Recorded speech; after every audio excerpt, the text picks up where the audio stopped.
I'm really on my YouTube bag now. Yeah, I even got the whiteboard going on. Shout out my boy Nero, because the inspiration behind these whiteboard videos came from you, bro. So big you up first and foremost. But listen, in this video, yeah, what I want to do, I want to break down some of the things that I've learned along the way of running my clothing brand. Now, most of you probably know this already, but I started my brand when I was 16, 17 years old. I was young. But what that comes with is a lot of not knowing, a lot of ignorance, and a lot of mistakes. So I made a bunch of mistakes along the way.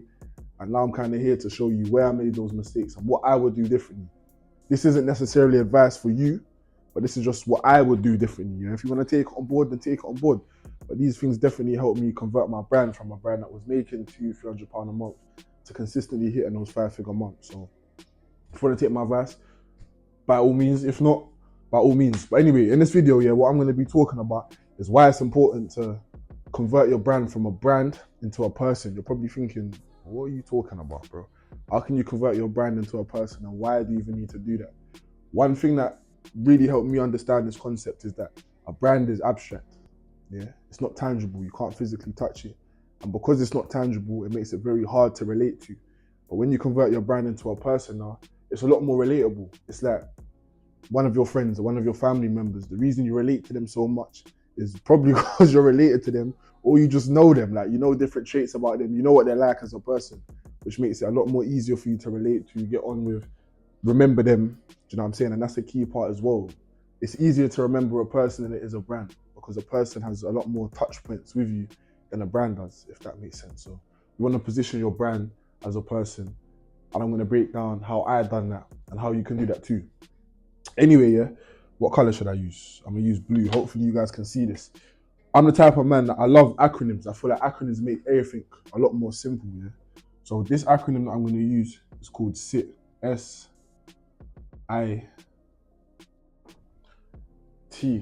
yeah? And this acronym is responsible for turning, like I said, turning your brand from a brand into a person. This is the acronym that you need, yeah? So first of all, for starting off with S, that's story, yeah? You need to make sure that your brand, aka your person, has a story. Why? Because people love stories. You love stories, I love stories, we love movies, we love books, we like stories, yeah? It gives some context behind whatever we're doing. So whether it's a brand, whether it's you as a person, you've got your own story and you should tell your story, but your brand also needs a story too, yeah? So that's S, story. And then you've got I. I stands for identity. Identity. What is the identity of your brand, aka person? How I kind of like to see this is morals and beliefs. Like, if your brand was a person, what type of morals and beliefs would they have? Now, these morals and beliefs help with a lot of things in terms of your design decisions, your marketing decisions.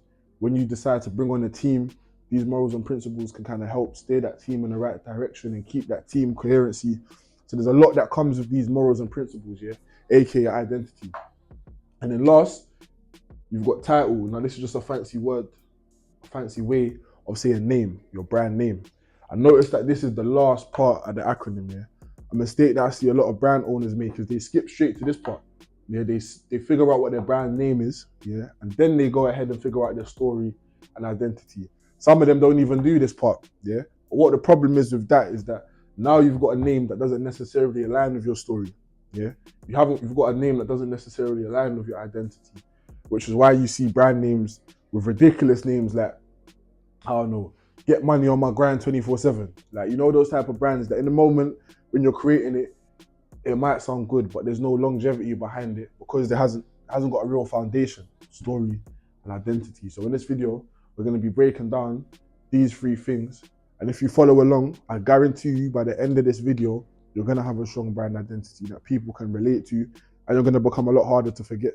Talking about being hard to forget, let me give you this example. Have you ever gone to, like, I don't know, it could be an event, it could be a motive, it could be a party, and you see someone, they approach you, you guys are speaking, you recognize them, and they're saying, oh, like, how's life been, man? Like, what you been up to? How's the mom? How's the family?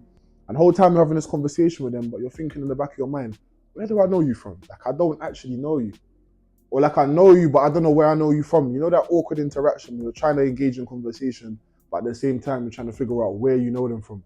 It's the exact same thing with your brand. If you don't have a strong brand identity, aka the SIT acronym within your brand, it's like people are going to come in contact with your brand, but they not remember you from anywhere. They may see your brand and think, I've seen this brand before, but I can't put my finger on it. Like, you don't want to be in that position. You want to be in a position where as soon as someone sees your brand, they're like, yep, boom, that's that brand. I've seen this brand before. You want to build up a lot of real estate in the minds of your consumers, and this acronym helps you do that, yeah?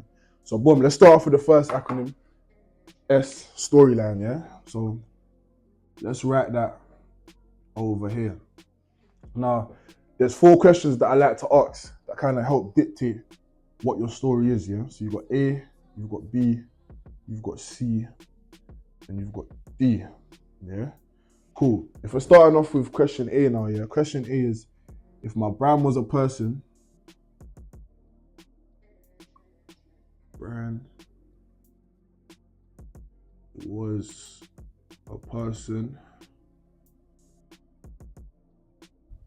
where does their story start?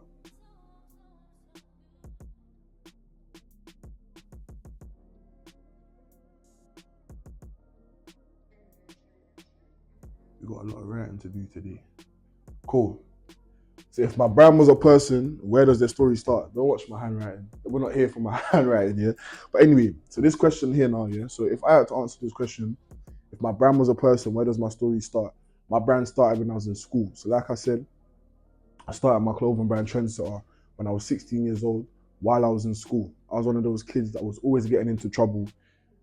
Detention, internal exclusions, that was me, yeah? Until one of my teachers, Mr. Laye, shout out Mr. Laye, he kind of planted that seed in my mind to say, you're putting all of this energy into being bad, but if you started a business, it would go far. And that was kind of the trigger point to start my business and then go ahead and start a brand as well. Do you know what I'm saying to you? So that's where my story starts, my school gates, selling jumpers and t-shirts to my friends, spreading the word, getting business cards and passing it on to the year 11s, year 7s, everyone from the highest years to the youngest years. So that's kind of where my brand story starts, yeah? Next, we've got, what is a core memory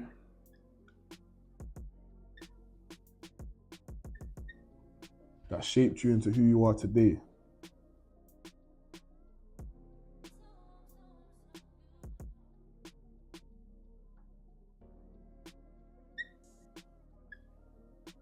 You're probably thinking, Tay, what is this, a therapy session? Why are we asking all of these questions?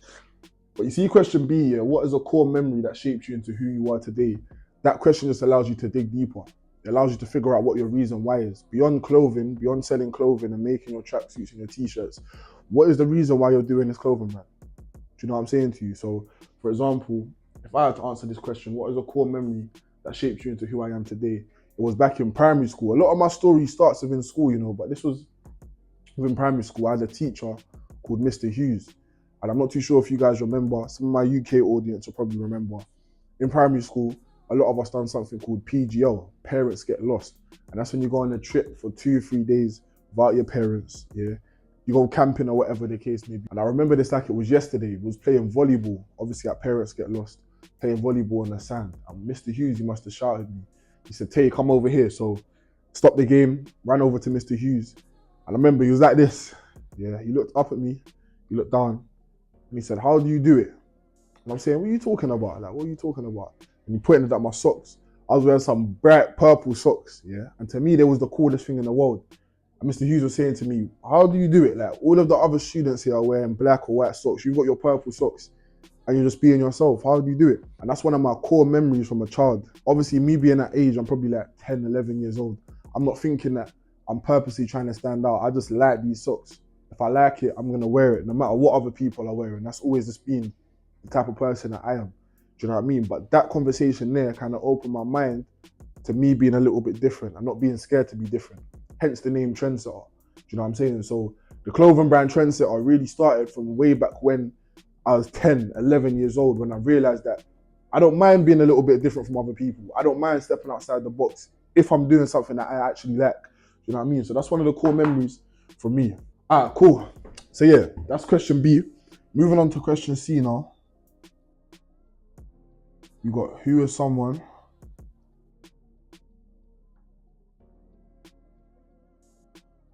that I look at as a source of inspiration? Now, why is this question important, yeah? This question is important is because once you have an idea on who inspired you in your life, you can start making informed decisions based on that inspiration. For example, one of mine, Nipsey. Yeah, if you know me, you know Nipsey's my guy. We've got the same birthday and all of these things. Do you know what I'm saying? What Nipsey stood for is something that I relate to. Yeah, and I try and implement small little details of that within my brand. Yeah, so whether that's the victory flags, whether that's some of his quotes that he said, or whatever the case may be, his philosophy. And I'm not saying that you need to cater your brand around this one person that you're inspired by, but you can pull different parts of that person and implement it into your brand. It doesn't even need to be a celebrity, to be honest with you. It could be your mum, it could be your dad, it could be your grandparents. Find who your inspiration is and then draw that inspiration away from them and find ways that you can implement it into your brand. Makes it a lot more relatable, just like a person. Again, we're working off of human characteristics. So what characteristics do you find inspiring in other people that you can begin to implement into your brand? All right, boom. So that's question C. And the last question now, we've got, what was your person's childhood like? Again, you lot are probably thinking this is some therapy session. And you know what? When I go through this with brands, yeah, oftentimes, of course, it helps us convert your brand into a person, but it also helps you understand yourself a little bit more. Like, these are some deeper questions that you need to understand about yourself, not just for your brand, but you personally as well. Do you know what I mean? But yeah, question D, what was your person's childhood like? Now, if I had to explain mine, this question, you can take it any way you want. So you can talk about your actual upbringing, your family life, or you can speak about the TV shows you used to watch when you was younger, what games you used to play. Did you used to go outside and play with your friends, ride bikes, play knockdown ginger? Or was you someone that stayed inside the house and played PlayStation? If you was playing PlayStation, what type of games were you playing? What clothes were you wearing? Again, these are like the foundational elements of your life that you can start implementing into the brand. So one thing that I was really into as a child was hats. Yeah, I used to love hats, my fitted hats, my new era hats. That was me all over. I probably had about 30, 40 different caps. Now look. Now can you see how like your core inspirations, your core foundations of you as a child begin to grow as you get older? Our hats till this day are probably our best sellers. And it's one of the things that I really put a lot of focus and energy into to make sure that we stand out. All of our caps come with a dustproof storage box. They come with a personalized certificate that's signed by the team. And our hats are crazy as well. These are all different country ones. You've got St. Lucia, Jamaica, Trinidad, Barbados, Nigeria. Like, I try to step outside the box when it comes to our caps. Everything that we do, but caps is really my thing. Do you know what I'm saying to you? So again, this question helped me get to this conclusion here. Do you understand what I mean? So kind of figure out, what was your childhood like? What was the foundation? Like I said, what clothes were you into? What games did you play? What TV shows did you watch? What food did you like? Because these things can become inspirations for your brand later down the line. Yeah. So when you get the chance, answer these questions and take notes. I beg you, take notes. Instead of just watching this video for the sake of it, take notes and actually answer these questions. And I promise you, by the end of this video, like I said, you're gonna have a strong brand identity by using this acronym, yeah? So that's S, that's storyline. I'm gonna wrap this out now. So if you ain't taking no notes, go back and you can catch it. Yeah, I like this little whiteboard setup, man. All right, so now we're over onto I, yeah? Identity. So let's get to work on the second part of the acronym. I remember what I said to you. The word identity is broken down into two different things. You've got your morals and you've got your beliefs. Now, at the end of the day, yeah, I feel like whether you do consciously or not, I feel like at the end of the day, everyone, I don't care who you are, whether you consciously know this or not, you have a set of morals and beliefs. Some people's morals and beliefs aren't the greatest, but everyone do have a set of morals and beliefs. And these two things, they're important. Why? Because they're your decision makers. Yeah, you make a lot of decisions without you even knowing, based off your internal morals and beliefs. Yeah, let's write down some of the things that your morals and beliefs will help for when it comes to your brand. Yeah, so you've got number one, designs. Yeah. When it comes to your designs now, yeah, your morals and beliefs can dictate that heavily. So let me give you an example. Let's just say you're religious. Let's say you're Christian, you're Muslim, whatever the case may be. if your morals and beliefs are highly targeted towards your religion, it's very unlikely that you're going to be producing designs that oppose that. So for example, I don't know, designs with the devil on it or specific numbers. I'm not going to say the numbers because I don't even like that number, but you guys know what I'm talking about, right? Your morals and beliefs dictate your design decisions. Do you know what I mean? So once you figure out where your morals and beliefs lie, it makes it a lot easier for you to design certain pieces that relate to you and your audience. That's another thing as well. What people don't understand is that your morals and beliefs aren't just yours. There's other people out there that have similar morals and beliefs to you. So when you design a product that speak to those morals and beliefs, now those specific people within that niche that have those shared morals and beliefs with you are more inclined now to purchase your products because you're speaking to them directly. It's deeper than close. Anyway, 2, yeah, your marketing.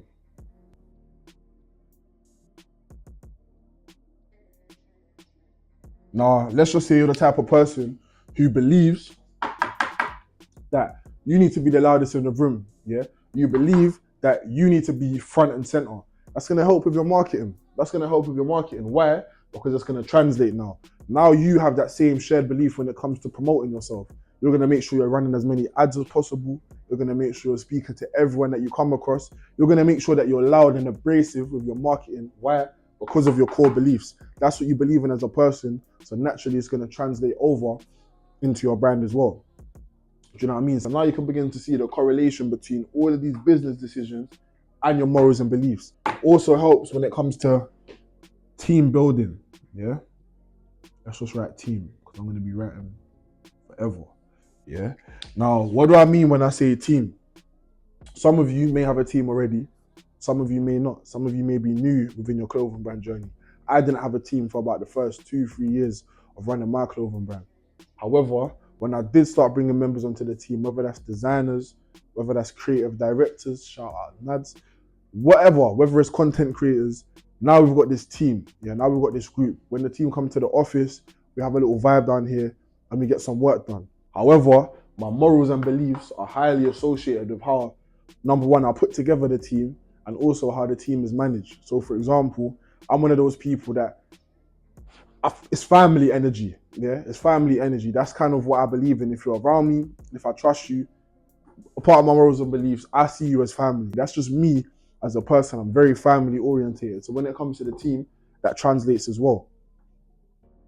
So again, your designs, your marketing, your team, all stem from your morals and beliefs. So it's important that you do have some. So what I recommend brands to do, and this is what I almost dropped there. But what I recommend you do is write out 10 words. Yeah. Write out 10 words that you feel like describe your brand. Yeah. So it could be faith. Definitely one of mine. Consistency. Hard work.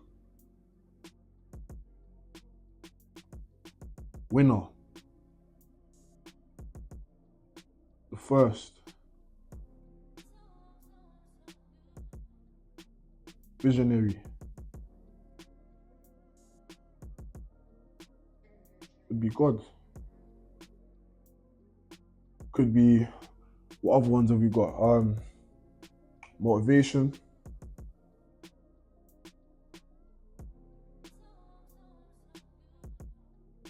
And then last but not least, trendsetter.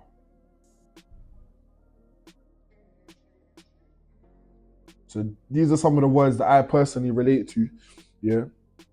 And it helps when it comes to my brand as well. 9 times out of 10, if you see a product from us, it's gonna be associated with one of these things. It's gonna be associated with winning.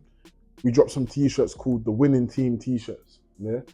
The first, that's what being a trendsetter is all about. On the side of some of our caps, we've got the number 1, visionary. That's just the mindset that I have as a person and I've tried to implement into the team as well. When we're designing products, let's not focus on the now. Let's focus on what's going to be popping 6 months down the line. Always trying to work ahead of the clock. Visionary. So now you can begin to see how these 10 words kind of dictate and steer my brand in a direction that actually works for me and who I am as a person. And again, it makes your brand a lot more relatable, yeah? So pause the video if you need to, write down 10 words that you feel like describe you as a person, your morals and beliefs, yeah? All right, let's get on to the last part of the acronym. And that's title, aka your brand name. Cool. We got title. I'm gonna put title / name. All right, cool. So we saved the best till last. This is the icing on the cake. This is the cherry on top. Yeah, why do we save it for last? Because your brand name, your title is critical. Yeah, you got to do the foundational work before you even get to this point. Yeah, and you've done the foundational work. If you've been following along within this video, you've done the foundational work. But anyway, why is it so important? Yeah, the reason it's so critical is because that's what people know you by. Similar to your name. The reason you've got a name is because it helps people identify who you actually are. When someone says your name, they're not just saying your name. They're saying what comes with you. You are a package. You're not just your name. When someone says your name, Tom, Dick, or Harry, yeah, they're thinking about the things. They're thinking about your story, bro. They're thinking about your identity. They're thinking about the traits, your morals and beliefs as a person. Do you know what I'm saying?